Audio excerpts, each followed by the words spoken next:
Okey, Assalamualaikum warahmatullahi wabarakatuh. Okey, untuk hari ini kita akan ulang silibus tajuk beriman kepada malaikat. Hari tu kita dah tengok dah. Kan kita dah belajar kenapa kita kena beriman kepada malaikat dan macam mana pengertian beriman kepada malaikat. Apa pula hukum beriman kepada malaikat. Jadi sekarang kita review sedikit. Okey, pengertian hukum dan dalil. Okey, untuk pengertian. Okey, bilangan malaikat itu sangat banyak. Okey, sangat banyak. Kita sebenarnya tak tahu berapa bilangan malaikat yang tepat. Okey, tapi nama-nama malaikat yang wajib kita tahu ataupun ingat hanyalah 10 sahaja. Okey, iaitu yang pertama Jibril, Mikail, Israel, Israfil, Munkar, Nakir, Malik, Ridwan, Rakib dan Atid. Okey, ini adalah sebilangan saja. Bukan malaikat ada 10 je tau. Sebenarnya ada lagi banyak. Cumanya yang kita kena ingat hanyalah 10. Okey, pengertian. Okey, dari segi kita pergi secara ringkas dia ialah percaya dan yakin bahawa malaikat tu ialah makhluk Allah. Macam mana kita sebagai manusia kita percaya dan kita yakin kita sebagai hamba dan makhluk Allah. Macam tu juga dengan malaikat. Kita kena yakin bahawa malaikat tu juga ialah makhluk Allah. Okey, seterusnya, malaikat juga adalah makhluk yang tidak boleh dikesan oleh panca indera. Panca indera tu apa? Mata, mulut, telinga. Kita tak boleh nampak malaikat dengan mata. Tak boleh dengar suara malaikat dengan telinga. Tak boleh sentuh malaikat dengan tangan. Okey, malaikat bukan macam manusia yang kita boleh tengok, lihat ataupun tengok dengan mata kita. Okey. Baik, seterusnya. Malaikat adalah makhluk yang tidak boleh dikesan. Malaikat adalah makhluk yang taat dan patuh kepada perintah Allah.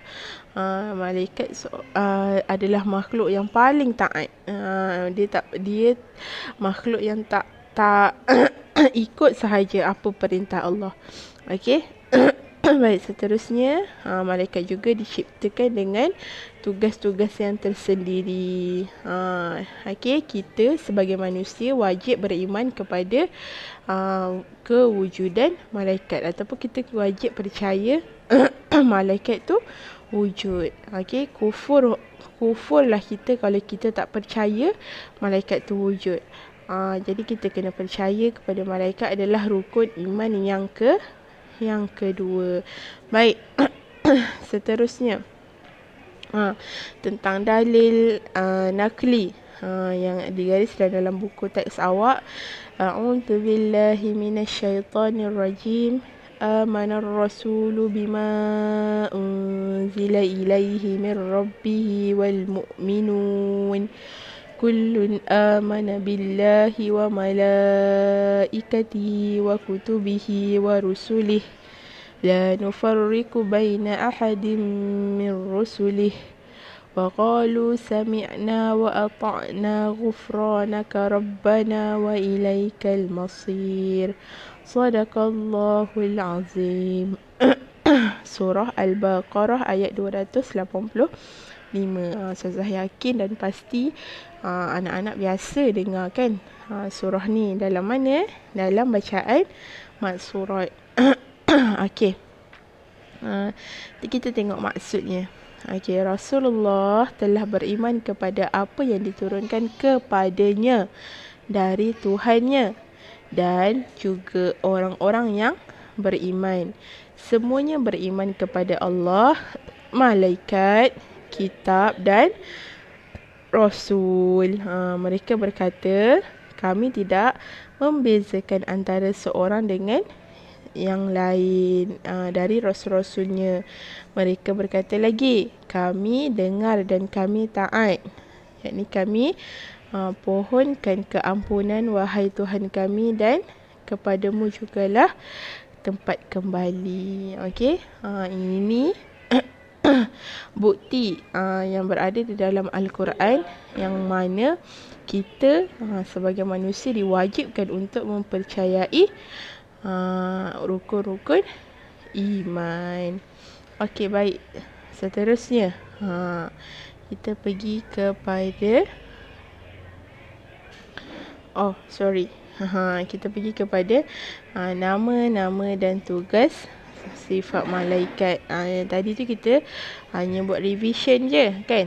Kita hanya review sahaja. Okey, sekarang ni kita akan pergi kepada tajuk yang sebenar. Di bawah tajuk yang sama lagi, beriman kepada malaikat. Okey, jadi kita tengok nama-nama dan tugas sifat malaikat. Macam saya cakap tadi, setiap malaikat diciptakan dengan ada tugas masing-masing. Bukan semua malaikat tak sama tugas dia. Dia ada tugas masing-masing. Kalau kita tengok, ada perhati kepada gambar. Okey, ada malaikat yang ditugaskan untuk menjaga syurga dan neraka, ataupun ditugaskan untuk menyoal semasa soal kubur. Kan? Ada juga malaikat yang tugas dia hanyalah menurunkan wahyu. Wahyu ni turun kepada siapa saja. Boleh tak wahyu turun kepada kita? Tak boleh. Wahyu hanya turun kepada Nabi Muhammad sallallahu alaihi wasallam. Okey, gambar yang ketiga, nampak orang yang sedang sakit ataupun orang yang sedang nazak. Ada juga malaikat yang ditugaskan untuk mencabut nyawa. Okey, itu adalah antara tugas-tugas malaikat. Okey, ini secara lebih mendalam dan ringkas. Okey. Kita tengok dekat sini ada nama dan tugas malaikat. Ada 10 malaikat. Okey, yang pertama Jibril. Okey, Jibril, apa tugas dia? Ialah menyampaikan wahyu. Okey, yang kedua Mikail. Okey, tugasnya ialah membawa rezeki. Okey, yang ketiga Israel. Ialah mencabut ataupun mengambil nyawa segala makhluk. Tak kira lah binatang ke manusia ke ataupun segala makhluk. Israel yang ditugaskan untuk mencabut nyawa. Okey, yang keempat Israfil, meniup sangka kala.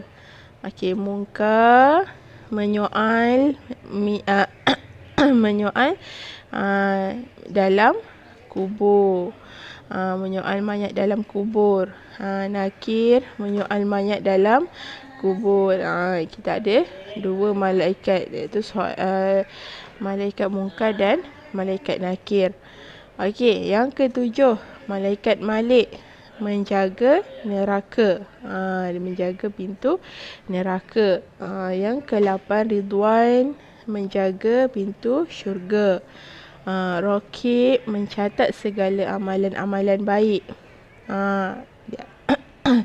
Semua orang kan, bukan seorang je. Jangan awak bayang pula malaikat Raqib ni banyak. Awak tak perlu fikir pun macam tu. Awak tak payah fikir macam tu kan. Yang awak perlu tahu, malaikat Raqib, tugas dia mencatat segala amalan yang baik. Atid, mencatat segala amalan yang buruk. Okey, baik. Jadi Ustazah minta anak-anak wajib ingat dan hafal nama dan tugas malaikat ni. Okey. Jadi kita dah tahu nama dan tugas malaikat. Jadi kita nak tengok sifat malaikat. Okey, yang pertama, sifat malaikat ni sangat patuh dan taat kepada Allah.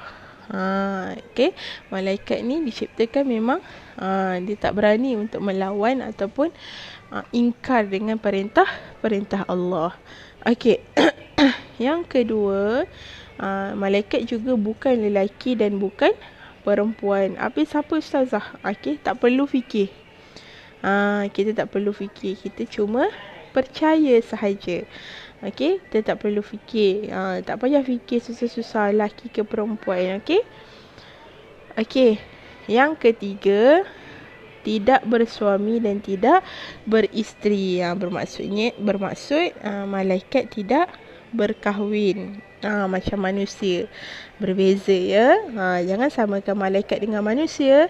Kita ialah kehidupan manusia. Okey. Yang keempat, dijadikan daripada cahaya.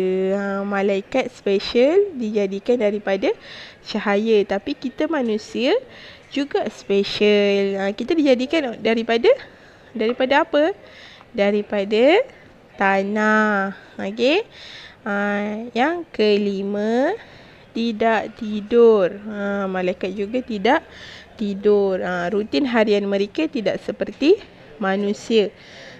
Yang keenam, tidak makan dan tidak minum.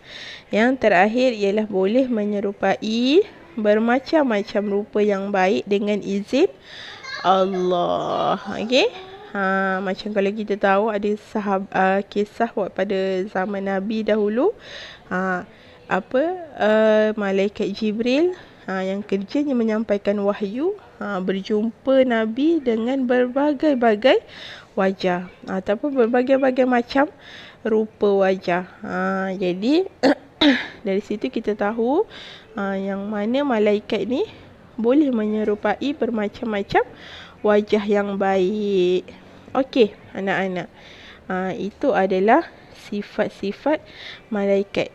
Jadi, untuk hari ini, Ustazah nak anak-anak berpantun. Macam mana berpantun? Okey, Ustazah nak semua orang rakamkan video ataupun audio, rakamkan suara sahaja pun boleh. Anak-anak berpantun, okey, mengikut dalam buku teks. Okey, pilih salah satu je, atas ke bawah. Okey, jadi saya tunjukkan contoh satu je. Saya tunjukkan contoh yang di atas. Okey. Okey. Allah Maha Pengasih, Maha Penyayang. Malaikat dicipta tidak terbilang. Menjadikan tugas bukan kepalang. Patuh dan taat malam dan siang. Okey, begitulah bunyinya cara untuk melafazkan pantun. Yang nombor 2 bawah nak juga ke? Okeylah, Ustazah bagi. Demikianlah sifat hamba yang taat, kasih sayang sesama umat. Semasa hidup, banyakkan ibadah. Semoga hidupmu mendapat berkat. Jadi, anak-anak boleh pilih salah satu. Seorang satu je. Yang mana? Yang atas ke yang bawah? Jadi, rakam suara ataupun video dan hantar kepada Ustazah. Jadi, Ustazah rasa sampai situ sahaja. InsyaAllah, minggu depan kita akan pergi kepada tajuk yang baru. Okey, baik. Terima kasih. Assalamualaikum warahmatullahi wabarakatuh.